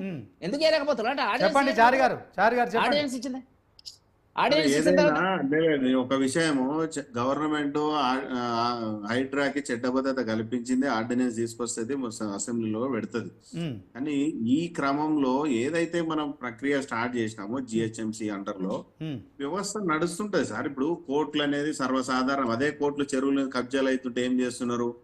గతంలో హైకోర్టు జడ్జిమెంట్లు కూడా ఉన్నాయి. గతంలో చెరువులు సంరక్షణ కోల్పోయింది, ప్రభుత్వం చర్యలు తీసుకుంటలేదు. గత ప్రభుత్వం బీఆర్ఎస్ పార్టీ కూడా 2016-17లో నోటీసులు ఇచ్చింది. ఎందుకు చెరువులు, దుర్గం చెరువు ఏమైంది, చెరువులు ఇట్లా కబ్జాలు చేస్తుంటే మీరు ఏం చేస్తున్నారు అని గతంలోనే కోర్టు ఇచ్చింది. అదే కోర్టు ఇవాళ మళ్ళీ కొంతమందికి నోటీసులు ఇచ్చి ఆపండి కూడా చెప్తుంది. ఇప్పుడు కోర్టు అనేది ఎవరిని కూడా డాక్యుమెంట్ ఎవిడెన్స్ ద్వారా మాట్లాడుతుంది. ఇప్పుడు అది మళ్ళీ చారి గారు హైడ్రా తీసుకొని మీరు సాహసోపేతమైన నిర్ణయం తీసుకొని హైదరాబాద్ను రక్షించాలనుకుంటున్నారు. ఇక ఈ హైడ్రా చేస్తున్న కార్యకలాపాలు పక్క రాష్ట్రం నుంచి కూడా మనకు కొంత అప్రిషియేషన్ వస్తుంది. అలాంటి వ్యవస్థ ఏర్పాటు చేసుకోవాలని ఏపీలో కూడా మరి డిప్యూటీ సీఎం కావచ్చు, మంత్రి నారాయణ వీళ్ళంతా కూడా కామెంట్ చేశారు. అయితే ఇక్కడ బీజేపీ బీఆర్ఎస్ అంటే మీకు కేంద్రంలో అధికారం ఉన్న బీజేపీ పార్టీ కావచ్చు, అట్ ద సేమ్ టైం రాష్ట్రంలో ప్రధాన ప్రతిపక్షంగా ఉన్న బీఆర్ఎస్ పార్టీ, ఇవి రెండు కూడా మరి హైడ్రా కార్యకలాపాలను ఖచ్చితంగా మరి మేము అడ్డుకుంటామని చెప్తున్న నేపథ్యంలో ప్రభుత్వం మరి కొంత హైడ్రా విషయంలో ఒక అడుగు వెనక్కి వేస్తోందా? దీంట్లో హైడ్రా కంప్లీట్ గా మరొకసారి ఎటువంటి వెనక్కి అడుగు వేసేది లేదు. దాంట్లో మంచి చెడు ఏదైనా సరే అండర్స్టాండింగ్ మీద పోయి పబ్లిక్ మోటివేట్ చేసి వాళ్ళకి అవకాశం కల్పిస్తున్నాం. బాజాప్తా ఎవరికి ఇల్లు పోతుందో వాళ్ళకి ఇల్లు ఇస్తాము, డబుల్ బెడ్రూమ్ ఇల్లు ఇస్తాం, ఇందిరా ఇల్లు ఇస్తాం అని చెప్తున్నాం. అది రెడీగా ఉన్న వాటిలో కూడా వాళ్ళ పేరు మీద వేసి వాళ్ళని అక్కడ మూవ్ చేయడానికి ప్రయత్నం చేయాలి. ఎవరిని కూడా నిరుపేదల్ని కడుపు కొడితే ప్రభుత్వానికి ఒరిగేది ఏమి లేదు. ఇప్పుడు మానవాళి ఇప్పుడు హైదరాబాద్ లో ఇప్పుడు ఒక పెద్ద మహానగరంగా విస్తరించింది. దాని బ్రాండ్ ఇమేజ్ దెబ్బతినకూడదంటే హైదరాబాద్ మిగతా రాష్ట్రాల్లాగా మనం ఖమ్మంలో జరిగినటువంటి ప్రమాదం మళ్ళీ జరగకుండా ప్రజల్ని రక్షించడానికి చేస్తున్న పని. అది ఎవరో స్వార్థం కోసం చేస్తున్న పని కాదు, అది పార్టీ కోసం. ఓకే చారి గారు 1 minute. విజయ్ గారు చెప్పండి.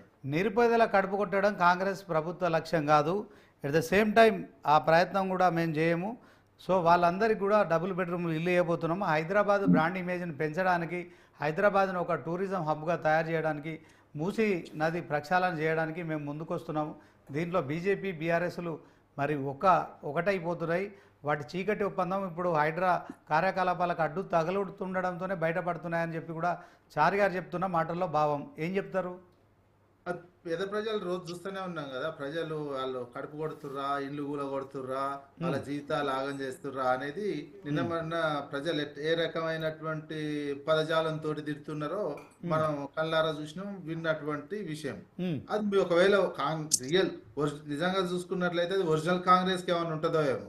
ఇప్పుడు ఒరిజినల్ కాంగ్రెస్ వాళ్ళే అంటున్నారు కదా, ఇది ఉత్తుత కాంగ్రెస్ లాగా అయిపోయింది, తెలుగు కాంగ్రెస్ లాగా అయిపోయింది, అందుకే అదొక ఆ రకమైనటువంటి ఆచరణ చూపిస్తున్నట్టు కనిపిస్తుంది అనే విషయం కాంగ్రెస్ నే అన్నటువంటి విషయం. పేద ప్రజలు ఉంటే ముందు మీరు సార్ పోయినారు, ఇప్పుడు మధ్యతరగతి వాళ్ళు ఉన్నారు, వాళ్ళే అంటున్నారు ప్రజలే, పేద ప్రజలకు డబుల్ బెడ్రూమ్ ఇవ్వండి, ఇల్లు లేనివానికి డబుల్ బెడ్రూమ్ ఇవ్వండి, మేము కట్టుకొని మొత్తం రిజిస్ట్రేషన్ చేసుకొని ప్రభుత్వ అనుమతులు తీసుకొని మొత్తం 40-50 సంవత్సరాల నుంచి జీవిస్తున్నటువంటి మా ఏరియాలో వరదన్నట్టు రానటువంటి ప్రాంతం ఇది. రానటువంటి వాళ్ళని కూలగొట్టి మేము ఒక్కొక్కరు 50 లక్షలు 60 లక్షలు అప్పు చేసి మధ్యతరగతి వాళ్ళు కట్టుకున్నటువంటి ఇండ్లని కూల్ చేస్తా అంటే ఎట్లా ఒప్పుకుంటాము? ఆ డబుల్ బెడ్రూమ్ ఇంట్లో ప్రభుత్వ అధినేత ఫ్యామిలీకి ఉండండి, ఒక 3 రోజులు 4 రోజులు ఉండండి ఫ్యామిలీ తోటి, అప్పుడు మేము ఉంటాం అని కూడా అంటున్నారు వాళ్ళు. మరి ఎందుకు అంటున్నారు? ఆ మాట ఎందుకు వస్తున్నాయి? ఇవి అన్నిటికి చెప్పాలి కదా. వాళ్ళకి ఆల్టర్నేటివ్ చూపిస్తున్నాం అంటే పనికి వాళ్ళు ఏదో ఇష్టపడేసి వాళ్ళు అప్పులు తీసుకొని ఈఎంఐలు తెచ్చుకొని కష్టపడి కట్టుకొని 60-70 లక్షల అప్పులలో అప్పు తీసుకొని కట్టుకొని తీర్చుకుంటూ వస్తున్నారు అన్నిటిని. ఒక్కొక్కరు అంటుండ్రు, కొంతమంది ఏంది మా ఇంటికి 50 లక్షలు ఇవ్వని, కొంతమంది ఎన్ని ఉంటాయి 60 లక్షలు 70 లక్షలు ఇవ్వండి అప్పుడు పోతాం అంటున్నారు. మరి ఆ నష్టపరిహారం ఇవ్వండి. మరి అట్లాంటి ఏం లేకుండా ఉత్తగానే వేసిపోయి విజయ్ కుమార్ నా ఉద్దేశంలో ఒకటే, రేపొద్దున అదే మూసీ నది పొంగి జనాలు చచ్చిపోయినా ఇబ్బంది లేదు, వాళ్ళని అక్కడే వదిలేయండి అనే ఉద్దేశం, అంతేనా? మూసీ నది పొంగితే దానికి ఆల్టర్నేటివ్స్ ఉన్నాయండి. మీరు నాలాలు ఉన్నాయి, ఉద్దేశం ఏంది? ఇప్పుడు ఎవరు ఎవరు ఇల్లు కట్టుకున్నా వాళ్ళని ఎవరిని ఖాళీ చేయొద్దు, అట్లే ఉండాలనే మీ ఉద్దేశం ఏంటి? మీరు ఇదేంది విజయ్ కుమార్ నేను ఏమంటున్నా, అంటున్నారు జనాలేదో మాట్లాడే గురించి ఒక సీనియర్ జర్నలిస్ట్ మీ అభిప్రాయాన్ని చెప్పండి. దాన్ని కబ్జా చేసిన ఉండాలంటారా, లేకుంటే వదిలేయమంటారా, లేకుంటే మొత్తం కబ్జాలు చేసినా కూడా వదిలిపెట్టమంటారా? అసలు విషయం వచ్చేసరికి కాంగ్రెస్ వాళ్ళు మాట్లాడనివ్వరు. నేను ఏమంటున్నాను, మీ అభిప్రాయం కూడా చెప్పాలి కదా, మీ అభిప్రాయం కూడా చెప్పాలి, ప్రజల అభిప్రాయం కాదు, మీ అభిప్రాయం చెప్పండి. వాళ్ళు కొంతమంది కబ్జా చేసి చెరువులని, కాలువల్ని, నాళల్ని చేసింది ముఖ్యమంత్రి ఏమంటారు? కబ్జా చేసింది పొంగులేటి శ్రీనివాస్ రెడ్డి అనే ఉన్నది. వదిలిపెట్టరన్నా దీంట్లో ఎవరు వదిలిపెట్టే లేదు, మీరు చెప్తున్నారు ఎవరు వదిలిపెట్టే లేదు అంటున్న దాంట్లో. ఓకే చారి గారు మరి కమిషనర్, హైడ్రా కమిషనర్ రంగనాథ్ నిన్న హడావుడి ఒక ప్రకటన అయితే పంపించారు. దాంట్లో ఎవరైతే మహిళ ఆత్మహత్య చేసుకుందో దానికి హైడ్రా కూల్చివేతలకు సంబంధం లేదన్నారు. At the same time Musi నదిలో హైడ్రా కూల్చివేతలకు పాల్పడుతుందని కూడా ప్రచారం జరుగుతుంది. సో హైడ్రా అక్కడ ఎంటర్ కాదని కూడా చెప్పడం, అంటే దీంట్లో హైడ్రాకు పూర్తిగా ఆ జిహెచ్ఎంసీ పరిధిలో ఉన్న కార్యకలాపాలన్నింటినీ కూడా మరి అండర్ వన్ రూఫ్ కింద, అంటే ఒకే గోడు కిందకి తీసుకొస్తామని సీఎం చెప్పారు. మరి ఆ కమిషనర్ చెప్తున్న దానికి దీనికి కొంత మరి హైడ్రా వెనుకడిగేసిందని ప్రచారం జరుగుతోంది. సో ఈ హైడ్రాకు మరి విపక్షాలు కూడా కొంత వ్యతిరేకిస్తున్నాయి, బాధితులకు సంఘీభావం ప్రకటిస్తున్నాయి. అక్కడ బాధితులు కూడా కొంత నిరసన వ్యక్తం చేస్తున్నారు, హైడ్రా అధికారులను తిప్పి పంపుతున్నారు. ఇలాంటి పరిస్థితుల్లో హైడ్రా ముందుకెళ్తుందా? ఈ అనుమానానికి మరి ఏం చెప్తారు? సరే, ఇప్పుడు ఎక్కడ కూడా నిన్నటి వరకు ఏం చేసింది, వాళ్ళ ఇప్పుడు నాలాల యొక్క పరిధి ఎంతవరకు ప్లేస్ ఉంది అనేది ఒక హద్దులు నిర్ణయించడానికి అధికారులు వెళ్తే అడ్డుకున్నది వాస్తవం. అది పబ్లిక్ అడ్డుకుంటారు, ఎవరైనా సర్వసాధారణ మా ఇల్లు పోతుందంటే ఎవరికైనా బాధ ఉంటుంది.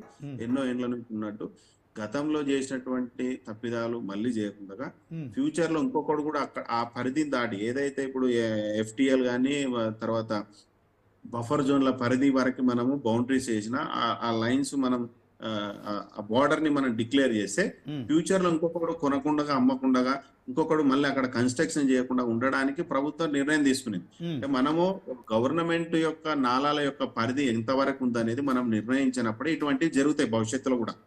మనం అది నిర్ణయించి అక్కడికి ఒక బార్డర్ లేనేసి ఆ లైన్ కి మనం మార్క్స్ చేసుకుంటూ పోవడం వల్ల ఇటువంటి ఇష్యూస్ జరుగుతున్నాయి. కానీ ఫ్యూచర్ లో మళ్ళీ జరగకుండా ఉండాలంటే ఈ రోజు ఈ పని చేయకపోతే భవిష్యత్తులో ఇంకొకటి వచ్చి మోసం చేసి పెద్ద బిల్డింగ్లు కట్టేసి చాలా మందికి అమ్మి వాళ్ళ బతుకులు రోడ్ల మీద పడకుండా ఇక్కడ దాకా గవర్నమెంట్ ల్యాండ్ పరిధి ఉందని చెప్పేసి వాళ్ళు చేస్తున్నారు, సర్వే చేస్తున్నారు. ఆ సర్వేని అడ్డుకుంటున్నారు. ఇప్పుడు ఆమె చనిపోయింది అనేది మాత్రం నిజం లేదు, నిర్ధారణ లేదు. సరే, కొంతమంది రాజకీయ లబ్ధి కోసం ఆమె చావును వాడుకుంటే దానికి ఎవరేం చేయలేరు. కానీ అంతిమంగా హైదరాబాద్ కోసం, హైదరాబాద్ వెంకరెడ్డి గారు కూడా ఇప్పుడు హైడ్రా వెనుక పెద్ద కుట్ర ఉంది, దీంట్లో బ్లాక్ మెయిలింగ్ ఉంది, ఆర్థిక ప్రయోజనాల కోసమే. శ్రీనివాస్ గారు, ఒక మహిళ చనిపోయింది, ఏ పరిస్థితి చనిపోయింది, దీనికి సంబంధం ఉందా లేదా అనేటువంటి దాన్ని మనం ఒక సెన్సిటివ్ ఇష్యూను మాట్లాడే ముందు ఆ కుటుంబ సభ్యులు ఇచ్చినటువంటి వాగ్మూలమే చెప్పినటువంటిదే మనం ఆధారంగా తీసుకోవాలి తప్ప రంగనాథ్ గారు ఏం చెప్పారు, పోలీస్ డిపార్ట్మెంట్ ఏం చెప్పింది అనేది కాదు. అది నేను చెప్పదలుచుకున్న పాయింట్. అంతిమంగా ఒకటి, హైదరాబాద్ యొక్క ప్రజల బాగోగు కోసం, హైదరాబాద్ బ్రాండ్ ఇమేజ్ కోసం చేస్తున్న ప్రక్రియని ఎంతమంది అడ్డుకున్నా మంచి చెడు అనేది ప్రభుత్వం నిర్ణయం తీసుకుంటే. వెంకటరెడ్డి గారు ఇంకొక సంచలనమైన ఆరోపణ కూడా చేశారు. వెంకటరెడ్డి గారు చేసిన ఆరోపణ ఏంటంటే హైడ్రా వెనుక పెద్ద కుట్ర దాగింది, ఇది బ్లాక్ మెయిలింగ్ వ్యవస్థ. ఒక్క విషయం ఇంకొకటి మీరు ఆగండి వెంకటరెడ్డి గారు. తర్వాత విజయ్ గారు కూడా ఈ యాటిట్యూడ్ కూడా ఇది అలాగే ఉంది, కేవలం బ్లాక్ మెయిలింగ్ చేసి డబ్బులు దండుకునే కార్యక్రమం లాగానే ఉందని కూడా మరి బీజేపీ బీఆర్ఎస్ నేతలు ఆరోపిస్తున్నారు. కాంగ్రెస్ పార్టీ నాయకులుగా మీరేం చెప్తారు, చెప్పండి సార్. ఒకటే, బ్లాక్ మెయిలింగ్ జరిగితే ఇప్పటిదాకా ఎందుకు ఆ బ్లాక్ మెయిలింగ్ కి బాధ్యులు ఎందుకు బయటికి రాలేకపోయింది, ఎవరు కూడా మాట్లాడలేకపోయింది అంటే కేవలము ఎవరి రాజకీయ లబ్ధి కోసం వాళ్ళు మాట్లాడతారండి. సర్వసాధారణము పబ్లిక్ కి అంతిమంగా ఏం జరుగుతుంది అనేది పబ్లిక్ కి తెలుసు, ప్రతిపక్షాలకు తెలుసు. సరే, మాట్లాడేటప్పుడు వాళ్ళ ఉనికి కోల్పోకుండా ఎవరిదంతా వాళ్ళు ప్రతిపక్షాలు మాట్లాడడంలో తప్పు లేదు. వాళ్ళు ప్రతిపక్షాలు మాట్లాడలే. అధికార పార్టీ చేసేటప్పుడు తప్పులు ఎత్తిపుచ్చుకోవడానికి ప్రతిపక్షాలు ఉంటాయి. కానీ వాస్తవాలు విజయ్ గారు ఏం చెప్తారు? తప్పు చేసి పైసలు ఇచ్చి సెటిల్ చేసుకున్నాడు బయటకు వస్తాడండి. బయటకి ఎందుకు వస్తాడండి? వాడు బ్లాక్ మెయిల్ అంటే తప్పు చేస్తాడు. తప్పు చేస్తే నీది ఇది అంటే ఇద్దరు పంచుకొని తీసుకున్నాక బయటకు వచ్చి కంప్లైంట్ ఇచ్చే అటువంటి సిచ్యువేషన్ మన దగ్గర ఉన్నదా? అందుకే సిచ్యువేషన్ ఇది కూలిస్తే హైదరాబాద్ బ్రాండ్ ఇమేజ్ పెరగదు. ఇప్పుడు మీరు మొత్తం ఒక నిర్మాణాలు చేసి చేస్తుంటే దాన్ని ప్రజలందరూ జీవించాలనే కాన్సెప్ట్ ఉంటే మీకు హైదరాబాద్ బ్రాండ్ ఇమేజ్ పెరుగుతుంది. అదే విధంగా కూల్ చేసి అందరూ అలా పబ్లిక్ కూడా అంటారు, కూల్ చేసి శ్మశానాన్ని ఏలుకుంటారా? ఇది ప్రజలందరూ లేనటువంటి ప్రజలది. మీరు కావాలనుకుంటే మీరు కొత్తగా నిర్మించండి. నిర్మించినటువంటి దాన్ని వేరే అభివృద్ధి చేసి బ్రాండ్ ఇమేజ్. ఇప్పుడు రియల్ ఎస్టేట్ పడిపోయింది సిటీలో. ఎందుకు పడిపోయింది? మొత్తం పడిపోయింది. రిజిస్ట్రేషన్స్ అయితే లేవు, కొత్త రిజిస్ట్రేషన్స్, కన్స్ట్రక్షన్ యాక్టివిటీ మొత్తం బ్రాండ్ ఇమేజ్ దెబ్బతింటుంది అంటారు. అంతేగా మీరు చెప్పేది? అదే కదా, అదే దిగిపోయింది కదా. మీరు కూడా అదే అంటున్నారా? తాగొచ్చు, ఊగొచ్చు, రోడ్ల మీదకి రావచ్చు, రాత్రి 1 దాకా తాగొచ్చు అని దానికి మాత్రం పర్మిషన్ ఇచ్చింది. నేను అంటున్నది ఏంటంటే, ఇవాళ మీరు ఇంత పెద్ద కార్యక్రమాలు ముందు పెట్టుకునే ముందు ఈనాటికి కూడా ప్రజాస్వామ్యము, ప్రతిపక్ష పార్టీలు వాటి యొక్క అభిప్రాయం మేము గమనిస్తాము, మాది యొక్క ప్రజా పార్టీ అనేటువంటి చెప్పినటువంటి వాళ్ళు ఒక సమావేశం పెట్టి రాష్ట్రంలో ఉండేటువంటి గుర్తింపు పొందే రాజకీయ పార్టీల కన్నా మీరు ఒక చర్చ పెట్టి ఏం చేస్తే బాగుంటుంది సలహా తీసుకునే స్థాయిలో సోయిలో మీరు లేదు ఇవాళ కూడా. ఎందుకు? తప్పే ఉందండి. రెండు, ఇప్పుడు హైకోర్టు కొట్టేసింది. ఏ గ్రౌండ్ లో కొట్టేసింది? మన దుర్గం చెరువుకు సంబంధించినటువంటి ఆ 200-220 విలాలకు సంబంధించినటువంటిది జియో మీద ఉండదండి. వాళ్ళు రైజ్ చేసింది, అన్ని ఆర్డర్లు చూపించినారు వాళ్ళు. మాకు జిహెచ్ఎంసీ పర్మిషన్ ఉంది, మేము ప్రాపర్టీ ట్యాక్స్ 4 నుంచి 20 ఏళ్ళ నుంచి మేము పే చేస్తున్నాము, వాటర్ కనెక్షన్ ఇచ్చినారు. ఏ గవర్నమెంట్ ఇచ్చారు కదా? కాంగ్రెస్ ఇచ్చిందా, టీడీపీ ఇచ్చిందా, టీఆర్ఎస్ ఇచ్చిందా? కాబట్టి కొట్టేసినారు. ఇప్పుడు దానికి మరి ఎందుకో ఆర్డినెన్స్ తీసి కేబినెట్ హడావుడిగా కేబినెట్ లో తీర్మానం చేసి ఆర్డినెన్స్ ఎందుకు ఇవ్వలేకపోతున్నారు అంటే ఇంకా కొంత దీంట్లో లొసుకులు వెళ్ళే వాళ్ళు కోర్టుకు వెళ్ళాలా, చేయాలా? ఆఖరికి వచ్చేదంటే రేవంత్ రెడ్డి గారి వల్ల దీంట్లో నుంచి వెనక్కి రావడానికి రహదారిని వెతుక్కుంటున్నాడు. నన్ను చేయలేదు ప్రతిపక్ష పార్టీలు అనేటువంటి పద్ధతి లోపల ఇది ఒక ఫెయిల్యూర్ స్టోరీ కిందనే తెలంగాణ అభివృద్ధి పరిధిలో ఉండిపోతానే మా భారతీయ జనతా పార్టీ స్టోరీ అని దేన్ని అంటారండి? ఇప్పుడు వెంకటరెడ్డి గారు ఫెయిల్యూర్ స్టోరీ చేయలేడు. మీరు అనేది ఏంటి? హైడ్రా విషయం అంటున్నారు. హైడ్రా విషయంలో గానీ పరిపాలనలో ఇంతవరకు ఏం చేయాలన్నాడో చేసేటువంటి కార్యక్రమంలో లేడు. అప్పుల గురించి మాట్లాడుతున్నారు. మా అప్పుల గురించి 40,000 కోట్లు అప్పు చేసిండని 10 నెలల లోపల వాళ్ళు ఉన్నదేమో. మరి వాళ్ళు చేసిండ్రు. వాళ్ళు చేసిన అప్పులను మేము వడ్డీలు చెల్లిస్తున్నామంటే మీకు తెలియదా వచ్చేటప్పుడు? ఆ. మీరు ఇచ్చేటప్పుడు మీరు మేనిఫెస్టో రాసేటప్పుడు మీకు అర్థం లేదా? ముఖ్యమంత్రులు అయినరు, ఫైనాన్స్ మినిస్టర్లు అయినరు. చారి గారు మీది ఫెయిల్యూర్ స్టోరీ. మీ ప్రభుత్వం పూర్తిగా ప్రజాపాలన చేయలేక ఎక్కడుంది? చేతులు ఎత్తేసిర్రు. ఎక్కడుంది? అప్పులు చేస్తున్నారు. మీరు కూడా 71,000 కోట్లు అప్పు చేసిరని మరి విజయ్ గారు అంటున్నారు, వెంకటరెడ్డి గారు అంటున్నారు. నేను ఇంకొక విషయం శ్రీనివాస్ గారు, చెప్పండి. ఎల్ఆర్ఎస్ గురించి టీఆర్ఎస్ గవర్నమెంట్ మనం అందరం తిచ్చినామండి. తిచ్చిన మాట తిట్టకుండా తెచ్చాం. ఎల్ఆర్ఎస్ 10,000 వసూలు చేస్తున్నారు, డబ్బులు వసూలు చేస్తారు దాని మీద అనేటువంటిది. కోమటిరెడ్డి వెంకటరెడ్డి గారు నా దగ్గర వీడియోలు ఒక 100 సార్లు అన్నాడు, మేము గవర్నమెంట్ వచ్చిన తర్వాత ఉచితంగా మేము ఎల్ఆర్ఎస్ చేస్తాము, బీఆర్ఎస్ చేస్తాం అన్నాడు. మరి వీళ్ళు ఎందుకు డబ్బులు వసూలు చేస్తారండి? మళ్ళీ మీరు కేసీఆర్ ఎట్లా పోయిండో అట్లా పోతున్నారు, అట్లా పోతారు మీరు. అది నేను చెప్పదలుచుకున్న పాయింట్. ఓకే, కేసీఆర్ ఎట్లా చేసిండో కాంగ్రెస్ అట్నే చేస్తుంది అంతే కదా. విజయ్ గారు మీరేమంటారు? కాంగ్రెస్ మాత్రం ఇప్పుడు మొత్తం అప్రజాస్వామికంగా పేద ప్రజలను కొట్టే విధంగా పెద్ద వాళ్ళకు డబ్బున్న వాళ్ళకు అనుకూలంగా వ్యవహరిస్తుంది. ఇందులో ఒరిజినల్ కాంగ్రెస్ వాళ్ళు ఒక తిరుగున్నారు, తెలుగు కాంగ్రెస్ టైప్ ఇది మొత్తం నడుస్తుంది.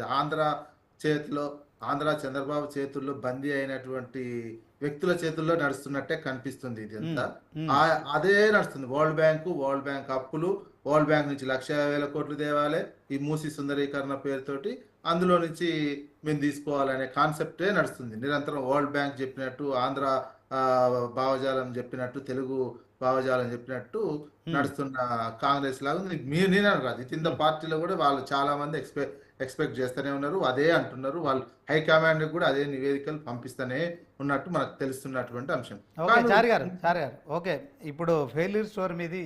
మీకు పరిపాలించడం చేత కావట్లేదు, కేసీఆర్ను ఫాలో అవుతున్నాడు రేవంత్ రెడ్డి అని బీజేపీ నాయకులు వెంకటరెడ్డి గారు చెప్తున్నారు. ఇక మరి మన విజయ్ నారాయణ గారు చెప్తున్నారు, ఆంధ్ర సీఎం చంద్రబాబును ఫాలో అవుతున్నాడు తెలంగాణ సీఎం రేవంత్ రెడ్డి అని మరి విజయ్ నారాయణ గారు అంటున్నారు. వరల్డ్ బ్యాంక్ అనేది చంద్రబాబు తీసుకునే అప్పుల బాటలో కూడా రేవంత్ రెడ్డి నడుస్తున్నాడు అంటారు. ఏం చెప్తారండి?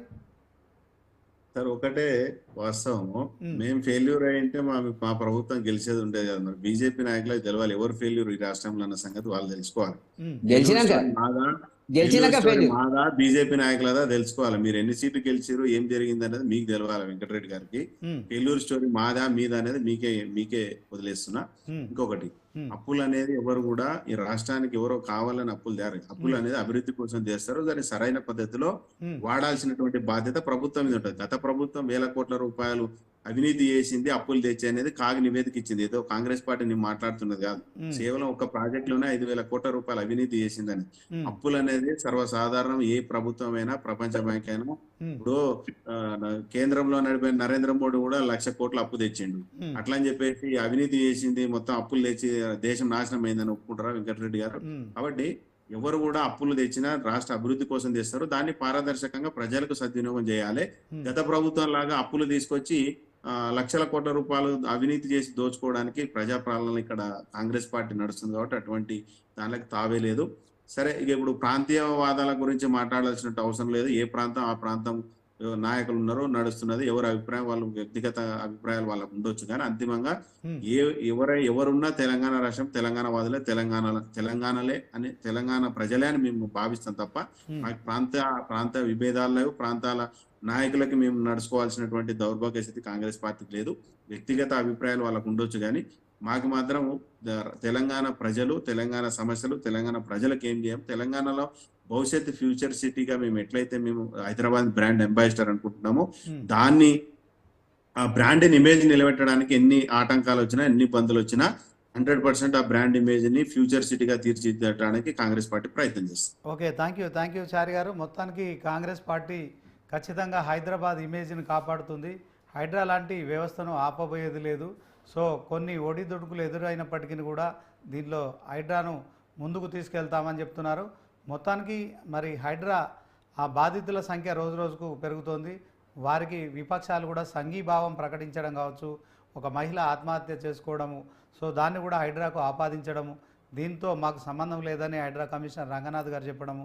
ఎట్ ద సేమ్ టైం మూసీలో ఇప్పుడు కొంత కలకలం జరుగుతోంది. మూసీలో సర్వే నిర్వహిస్తున్నారు. అక్కడి నుంచి మూసీ నివాసితులందరినీ కూడా ఖాళీ చేసే కార్యక్రమం చేపడుతున్నారు. దానికి కూడా పూర్తి స్థాయిలో మరి ఇక నిరసనలు వ్యక్తం అవుతున్న నేపథ్యంలో మరి హైడ్రా కమిషనర్ మూసీ కూల్చివేతలకు మేము పాల్పడడం లేదని చెప్పడం కావచ్చు.